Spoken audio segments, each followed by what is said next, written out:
So first up, we're going to have Miss Melodee Meyer, and if any of you have ever been out to their school in Santa Barbara, it's one of the most amazing places of all the schools I've been in the country. What makes it so amazing is not the structure, certainly not the parking, but the culture, the dog running around, the no air conditioning, all the stuff that you're not supposed to do. And it's a $1 million a year school on one floor.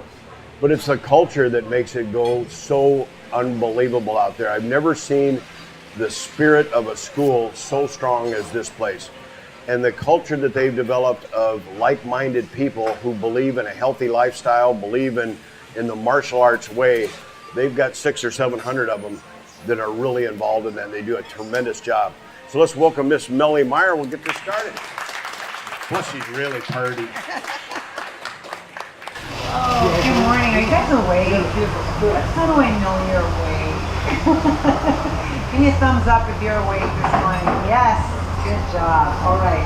Well, I've been having fun. I know you guys have too, and I don't know why I was selected to talk at 9 o'clock in the morning after a night like last night. Either he's expecting nobody to be here, but here's the thing.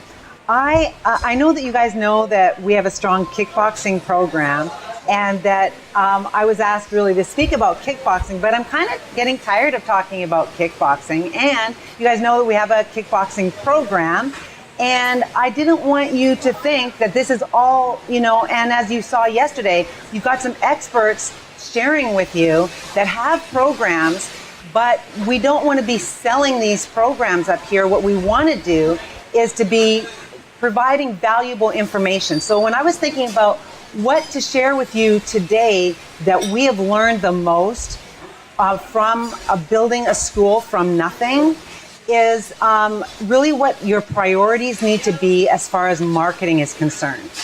All right, so that's really what this talk is going to be about today, is marketing priorities. So I want to go over really what I believe the top marketing priorities need to be and the order that they need to be in, at least how it worked for us. And pen would be great. So the first one is why. And we talked a little bit about this yesterday.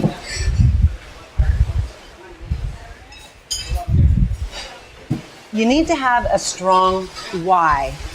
So when you're deciding on what your marketing plan is, and I know we all want to get great marketing tips while we're here and learn, what's the latest, greatest thing that I can apply to my school? More importantly is to know why you're doing it and why it is that you have that program, why it is you even have that school, and why you're even in this business, okay? So with a strong why, and I'll just share with you my why. I started dating a martial arts instructor. That was one why. But here's the thing. When my first marriage, I was married, and I haven't really shared this with anyone in this community before.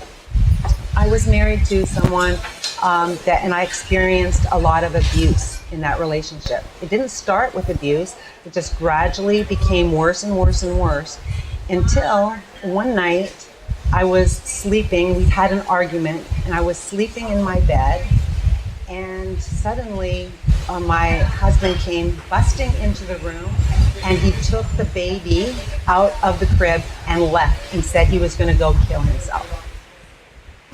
And so I called the police and I had to go. He called from his office and I went to the office and with the police, and he was standing out on the fire escape holding the baby over the parking lot 3 stories below. And he said, this is what you deserve. And it was, really a bad B-movie drama. But the police said, you can't go up there to get the baby, because he insisted that I had to be the one to go pick up this baby. And they said, no, because he's going to hurt you. But I didn't care in that moment. And I went up that fire escape and I grabbed the baby, and the police took me to the women's shelter.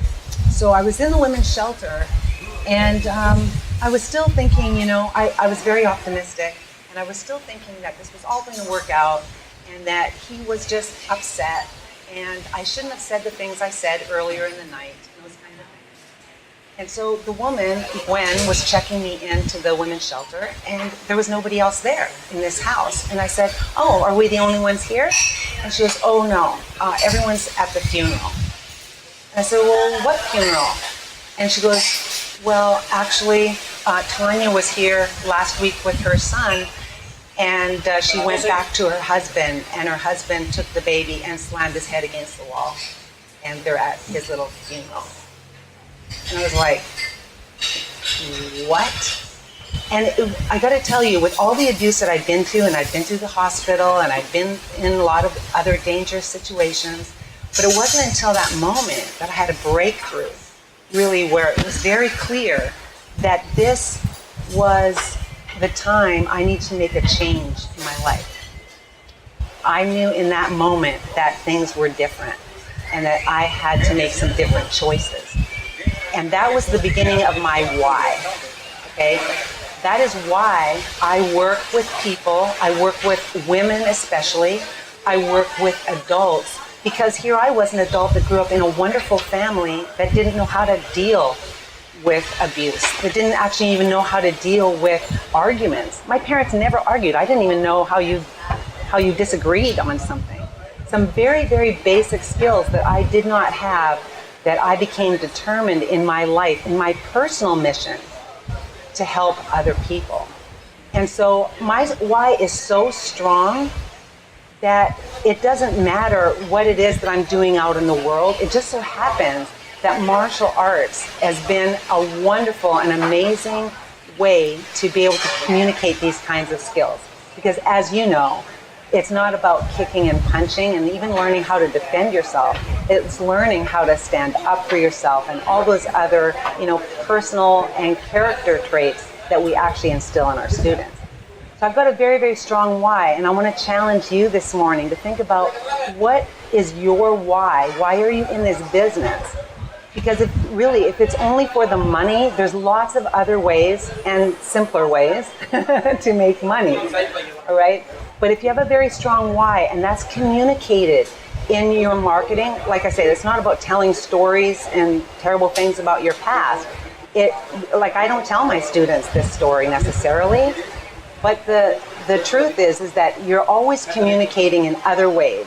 As we learned in our safe space talk yesterday, about body language and about just your energy with other people, your why is very, very clear. So knowing why you're marketing and will then lead to the next one. Oh, there it is. The next W is who. Who. So who are you marketing to? This is a huge priority. You have to know who your ideal student avatar is. Now, this does not mean this is every person and the only person that you're marketing to. It is who you're targeting and who you're so specific in your marketing messages with that person recognizes themselves immediately. All right, so if you look at our website for our kickboxing program called getcut.com, you'll notice that we don't have, we have regular people on there. Okay, we have regular people because we want people to identify and see themselves there and go, oh, I can do that. Because we're very clear about who it is that we're marketing to. So no matter what program it is that you're marketing or your school, you want to get very, very clear and it's a priority to decide who it is you want to be marketing to. Okay, when you know who that is, they recognize themselves, they automatically come. All right? Why do I keep going down there? Okay, then you want to find out, the next one is simple. Where do those people hang out? Where are they? When you know who your avatar is, and there's so many different ways to discover that and get really clear and really pinpoint that, but that's a whole other seminar. But if you know who they are and you're very specific about that, then it's just a matter of discovering where do they hang out.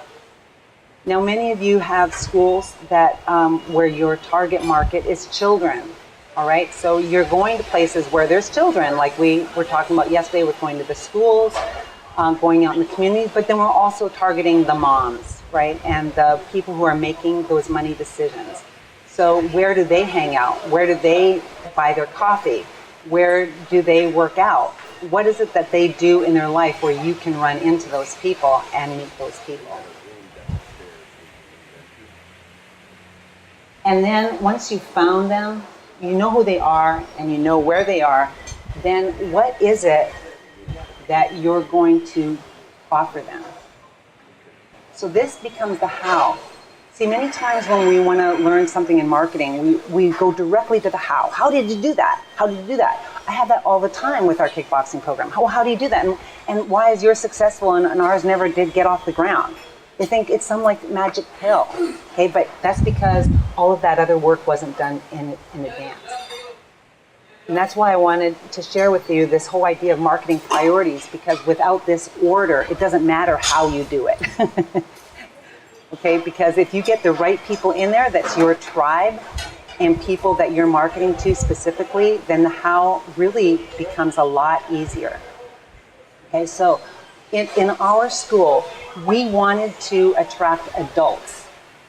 Okay, so what is it that you want to attract more of at your school? That's really what it comes down to, is like, and as far as kickboxing goes, you don't need a kickboxing program if you want to, be working with preschoolers, all right? Unless, you want to be using your floor in another way. But here's the thing. Those of you who have, tried to take on a program like our program Cut or any other program, it's like, we already are programmed out, right? I mean, we already have too much to do. So when you're looking at developing or bringing on a new program onto your school, it's a matter of whether does it work with the other things that you're already doing, and is it going to hit your target market, that who?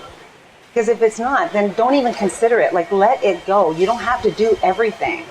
It's a matter of fine-tuning what it is and really going after who it is that you really want to get in here. So we wanted an adult school because we like teaching adults. And like I said, I have a personal mission for adults. Dave also loves to work with adults. And so that's why we went with a kickboxing program because that's where we found out where they were working out, and what they wanted. Okay, so we know that the adult market does not necessarily care about martial arts. Okay, even with the experiences that I had, I never thought of going into martial arts because I thought that was about more fighting. And the last thing I wanted to do was fight. That's why I went into spiritual psychology. We just all get along. Okay, I never considered martial arts because I didn't understand it. And there's a lot of adults who are in that same frame of mind. They don't actually know what martial arts is even all about, what we do. And I was actually talking to Daniel yesterday, and he was saying the same thing. He's so happy to be here because he had no idea about what martial arts was really about. That's about character development and building confidence, all those things that you guys know that we take for granted now, but that the regular people out there don't. So how do we educate them about what martial arts, and that it's not just for their kids? We get them in the school. We get them in to see us, to meet us, to get to know us, to like us, trust us, and then naturally move them over into our martial arts program. Yes, we have a very strong kickboxing program, but I don't consider that we are just a kickboxing school or just a fitness facility. Although there's some people that look at us like that because our program is so strong. However, we use fitness as a way to move people into our martial arts because that's where we believe the greatest value is. So when you're looking at marketing priorities for yourself, it's like, what is your highest value program in your school? And how can you supplement getting people into that program? How can you attract people to get them into that program? Now, this whole idea about giving a month away for free and giving a bunch of stuff for free in order to attract people, that has worked in the past in some capacity. But what I love about having a kickboxing program is you can actually have people pay you very well to try out your school. Okay, and that's what a start to finish program can do for your school, in that they're paying to actually try you out. So instead of saying, please just come and try us for a month, and during that time they know that you're just trying to get them in the door to sell them. They're already defensive. But when they pay you, they figure, okay, now you owe me.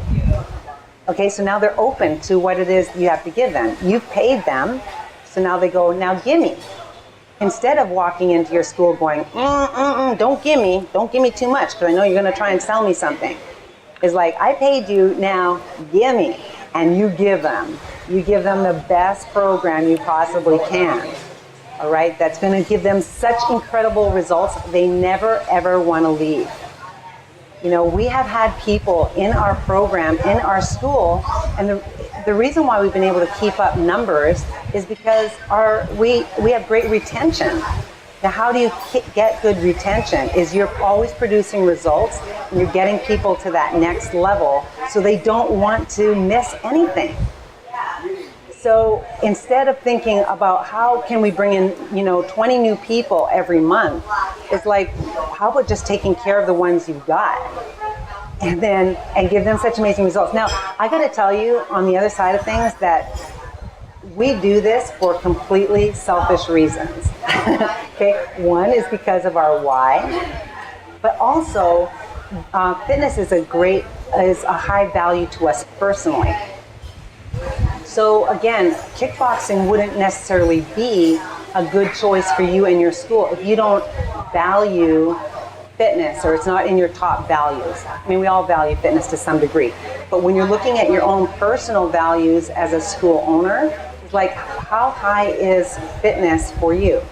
Now, in our case, because we love being at the dojo and we're there a lot, we didn't want to have to go somewhere else to work out. So we literally work out at our own dojo. We use it for our own reasons. You know, people always see Master Dave in class. Not just he teaches some classes, but he also takes class. I take class. We are in there working out alongside of them, as well as teaching the classes.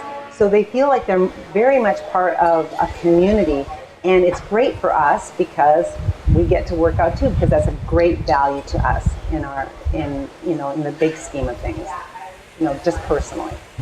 So if fitness is a high value to you and you want to attract more adults into your school, then kickboxing would be a good fit.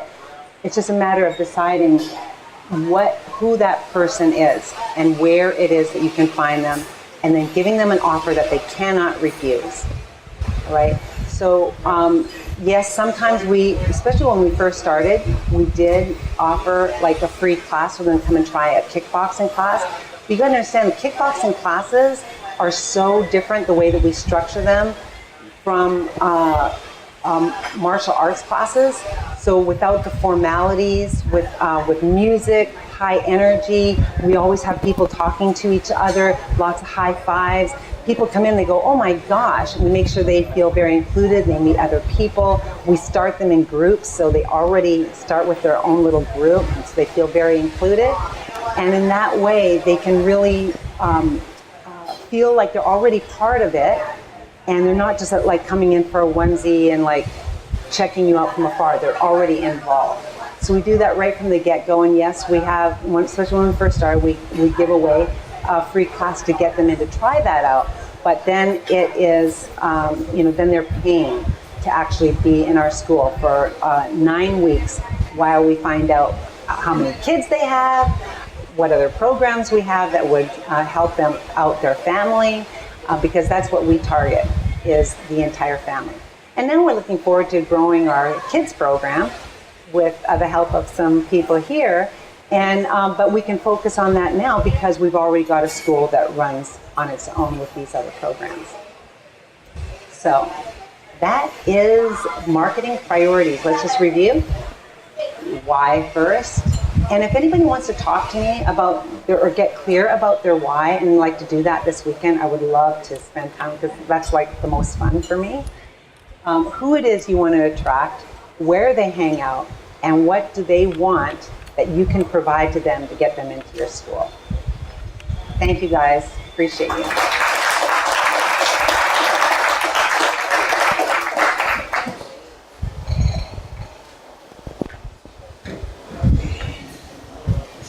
Okay, so next up we're going to have Mr. Cassidy discussing blue margaritas.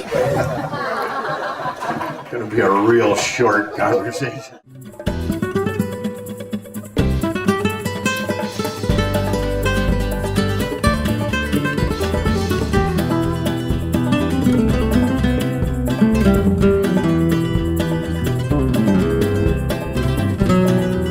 Thank you.